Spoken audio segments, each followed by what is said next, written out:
Good evening. Welcome back, Poetry Love Buzz. I am ZM Wise, your host. Tonight we have a very special performer. I've known this cat for about 7-8 years now. I first met him at this Barnes & Noble. We were reading adjacent Zadaway. He was reading from his chapbook at the time, Bones of Rebellion.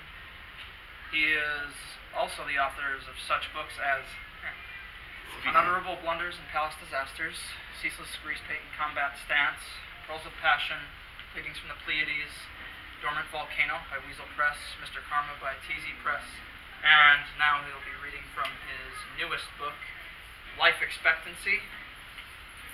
8 is a great number, isn't it? So, without further ado, please welcome the one and only Ken Jones. All right, thank you, Zach. Awesome. I'm going to sit as I'm old. So, I would like to say thanks for remembering the titles of all my books. Sometimes I zone out on them. And, today we are attempting to sell a few copies of Life Expectancy, which is my second book on Transcendent Zero Press. So this is an old Harmonious Bosch painting, and one of my ex-girlfriends did the cover art, which I'm not sure what she was trying to tell me here by having me strangled by a skeleton, but thank you, Susie, for that. Actually, she did a great job on this and just put my face right into the middle of the Harmonious Bosch picture. And I'm going to read some poems from that, but I want to start off tonight by reading from my love poetry book, because I know the last time we were together, Zach said he had a copy of it, and I wanted to get him a copy because he's been, like he said, we've known each other for quite a few years, done some readings together all over, and this really has been a great Barnes & Noble for me. I read here, I don't know, probably 10 times through the years. A lot of times when it was back there for Gulf Coast Poets and for a few of my other books. So I really had a great time down here. I think there's a great scene in Clear Lake, and so I encourage all of you guys to read and keep it going. So I'm just going to read a few poems from Pearls of Passion. There's the pearls on the cover, and pearls on the back with a shell. And this is poetry I've written for various women through the years. So I'm going to read a few from the beginning of this, and then I'll move into the book I'm actually peddling for Transcendent Zero Press today. Year 1. What is a day but a moment marked by minds, fixed in time's bind, an interval coeval with every other? Yet some are bookmarks delicately placed by hands who understand these are traces of passion no symbols articulate as well. The pages they rest against speak of reaching out through the dark wall of fear to fall that separates us all, and commemorate the spot we began to read the text as one, to interpret it as mates, praying heed to the other's needs as greater than our own. We huddle together willingly, flipping toward the unknown in unison, seeking support for words we don't know, plot lines we can't divine. We wait, anticipate the next text we will create, guide our hands with firm, warm moves toward the following pages, till we reach the bookmark against that date. We take this day as a moment that sparked the find of fuel to fire our mutual desire, an interval transcending every other. So every time we pick our book to read together, let this bookmark lead us to the spot that personifies why we rise to our true heights only in the mutual perusal of these intervals. Thank you. Thank you. We can wait till the end. So what I did is I took what I thought were the 4 best poems I wrote for, at that time, my 4 significant relationships through the years. So I'm going to read these 4.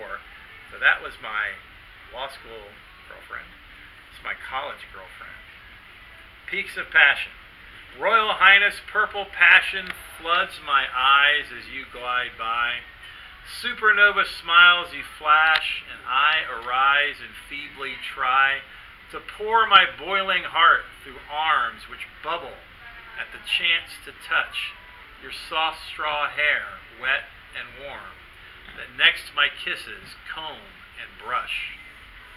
Joyous excess, proud, exultant, such songs I never sang before.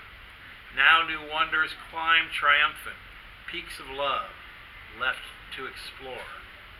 Saint of saving songs, sing on until your throat of heart be gone.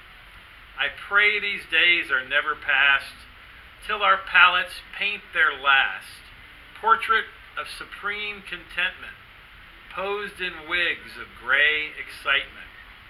Your voice cries my deepest hollow through caves of graves and endless echo, where once I wandered, worried, starved.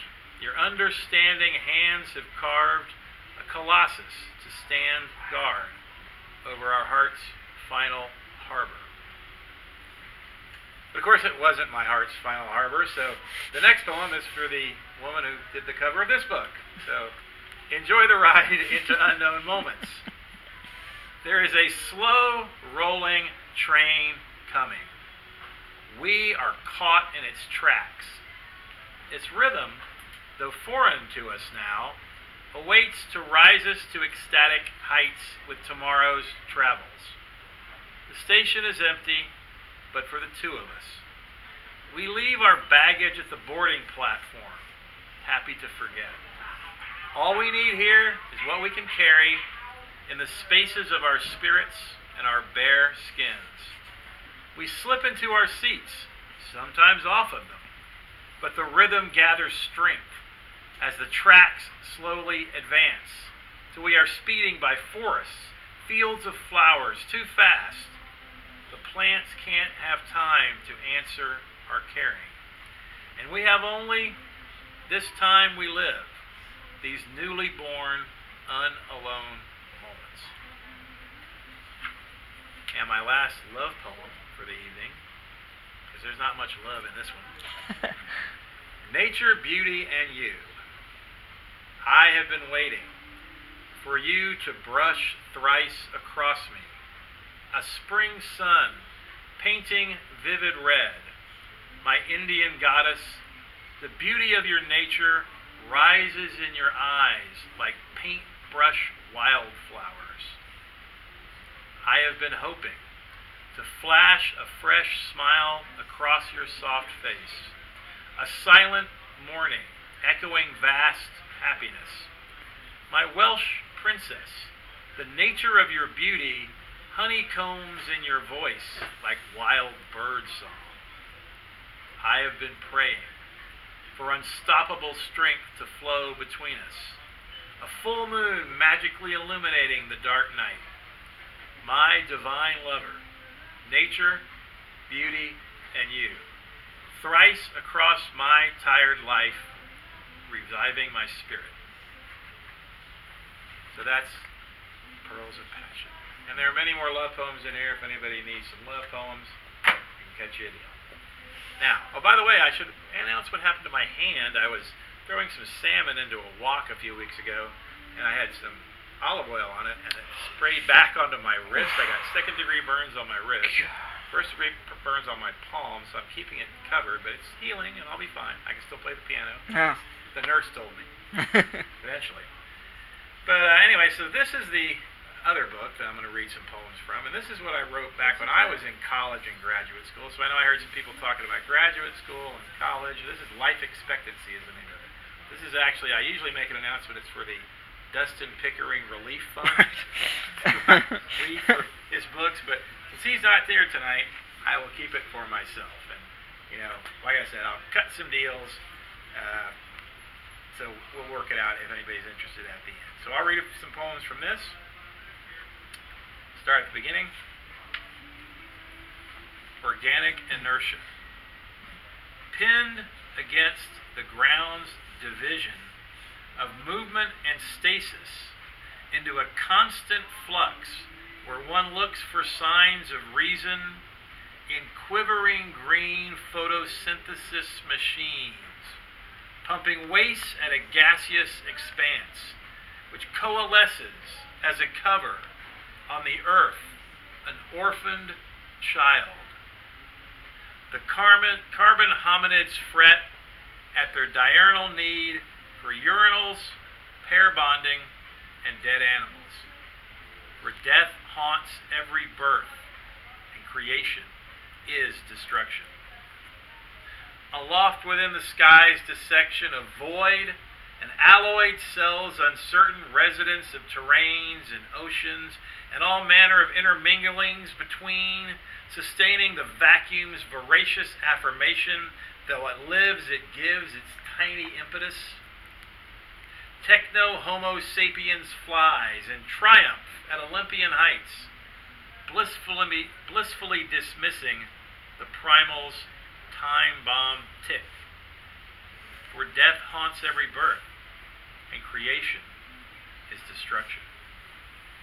Boy, blissfully dismissing. There's some sibilance there that is very hard to read when you haven't read it in a while.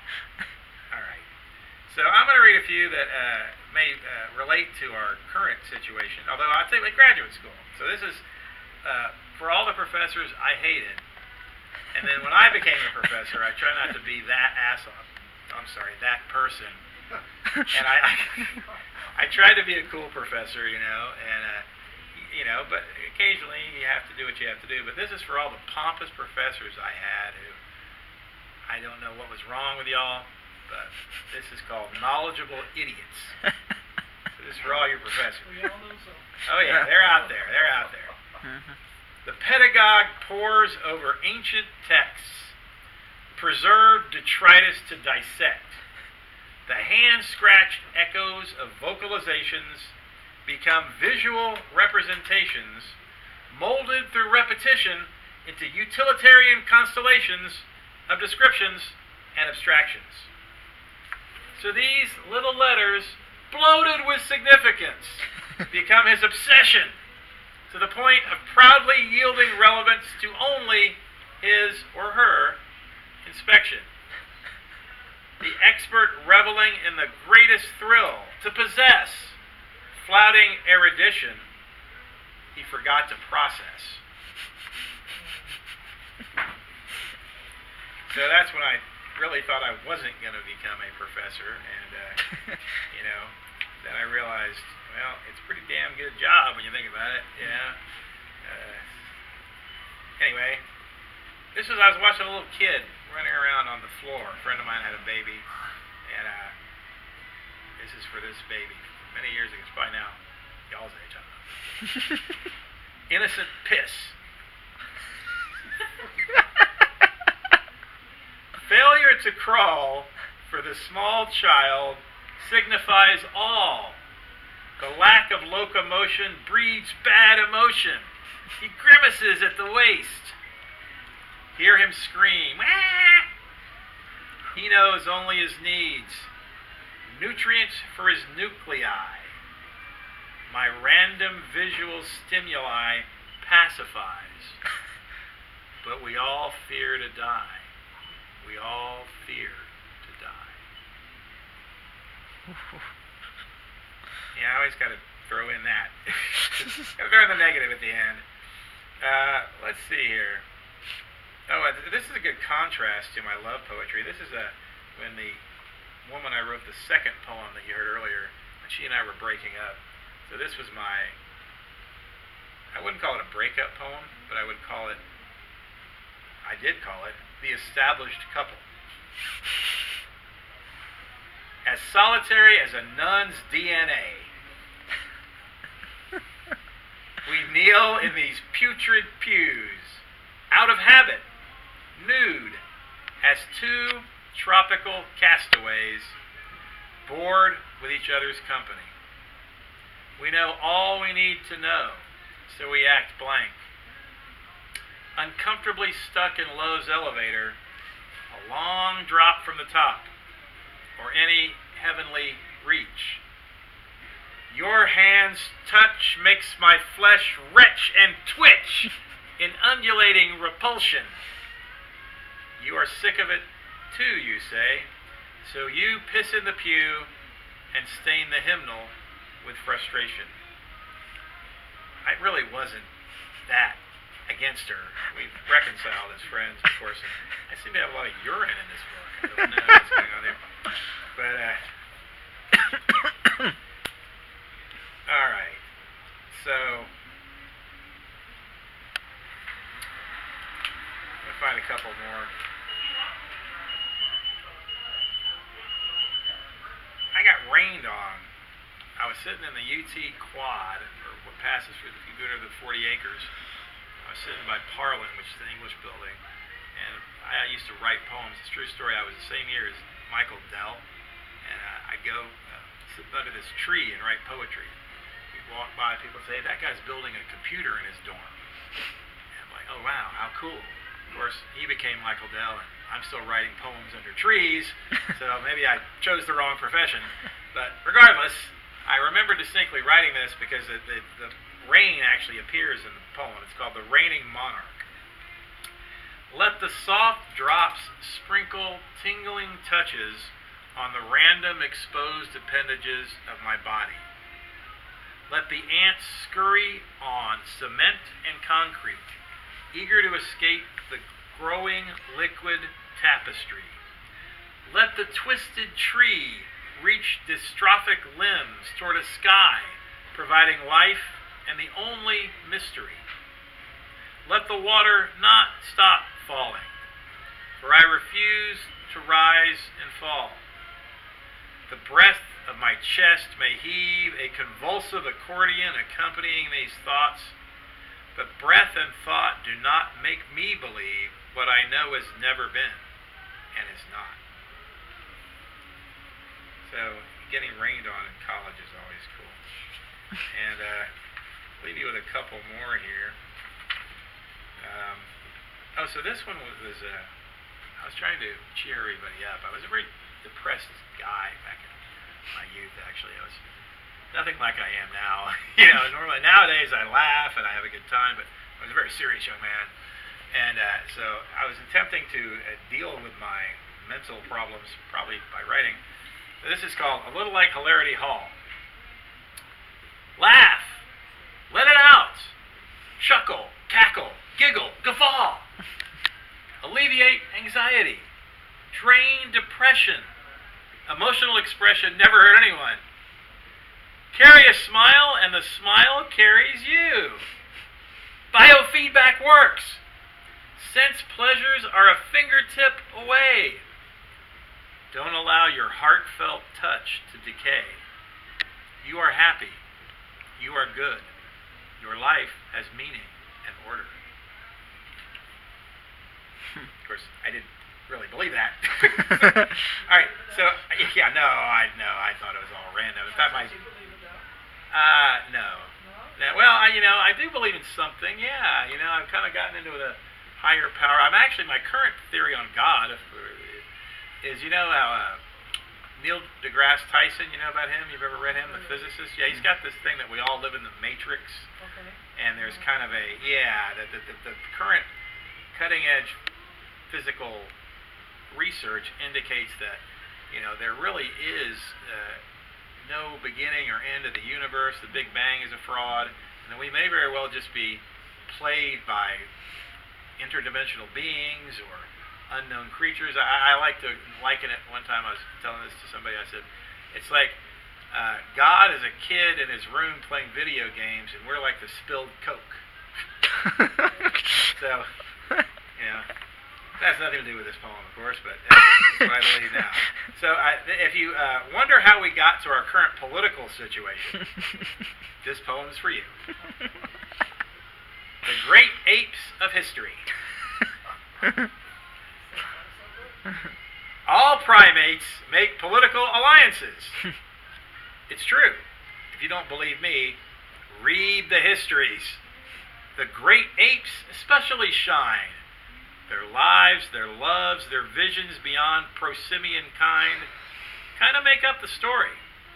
If they possess political finesse, they rise to the top of the tree effortlessly. Unless, of course, they're terrestrial, as all primates are, eventually. You got to think about that one. But what I'm going to do now, I think, is read one more poem here. And then I hope to hear from everybody tonight. You got the sign-up sheet, Zach? Definitely. Going to read. Definitely. Good. Very good. There's nothing nice in here. I just this is wrong with me. That's the 80s. Whatever. Yeah, I know. Well, I could read you were talking about all my long-winded titles, you know. One time I was on 90.1, and remember Kim Cotton? Were y'all around when Kim Cotton was around? Back in the day, I was on there in one of my first couple books with she goes, so we got on 90.1, I think it was Woodson's show, Michael Woodson's show. And she was like, so when are you going to put out another book with a long, pompous title? I was like, okay, good. But, thank you. This was actually the title of my master's thesis. I got an MA from the University of Texas at Austin, so hook 'em with the devil. Used to see that. And ironically, this poem wasn't in my master's thesis, although I named a master's thesis after this poem. So that just goes to show you, you never know. So this is a bit of a long form poem, and I'll conclude on this one. It's called Sermons on the Random. And thank you guys for listening, and I hope to hear from everybody in a few minutes. 66 mules try mind manipulation. A melodic fragment from a hardcover, educationally approved 6th grade text. Red, white, and blue all over. Not a newspaper. A lie is a lie is a lie. Only churches have children's choirs. The school singers sing in rounds. America the Beautiful. Row, row, row your boat. But what about the Erie Canal? It's like they said when we were kids. Her daughter flaunts her bedbug bites. Ruby birthstones. She groans alone tonight at home. Her mother checks coats at the club during a debutante dance. She jumps from the bridge. The water jumps to meet her. A sliding glass door straight to inferno. She breaks. I turn back to face me, but I'm already there.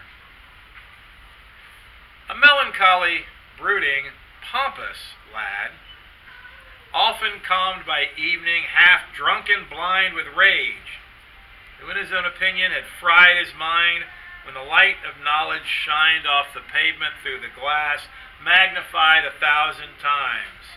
He could never return to the flat earth he left so far behind when first wit's sun slowly started burning. What else can he learn? It's like they said when we were kids. The barback rack holds cold brew, and I hold you. A voice speaks of no choice, no view, as I told you. The walls dissolve in unmarked graves. The tile floor rips. I hold a broken bottle inches above your exposed ribs. I turn back to face me, but I'm already there. I believe you, because the other kids can never know how I hide at night. The family fights. I quietly listen. The screams sweep upstairs to clean my ears. My brother beats my mother in the face with a frying pan. But I can't cry. I can't face the bitter cacophony. My home, a hall of ignominy. My room, a gallery of impotency. I paint these pained portraits that eye my futile worry, and I hear a car hurrying out the driveway. I flake back the blind to see my father pulling away. I wish I was. Let's forget about ourselves and magnify the Lord and worship Him. As a faith partner, you too can share with my father and I when I deliver us from my daily sermon right here on your Christian network. If you act now, I will send you one of my Jesus First lapel pins She can proudly wear, like stigmata, a red badge of courage. We'll pay for the call. It's like they said when we were kids. All right. Thank you very much for listening.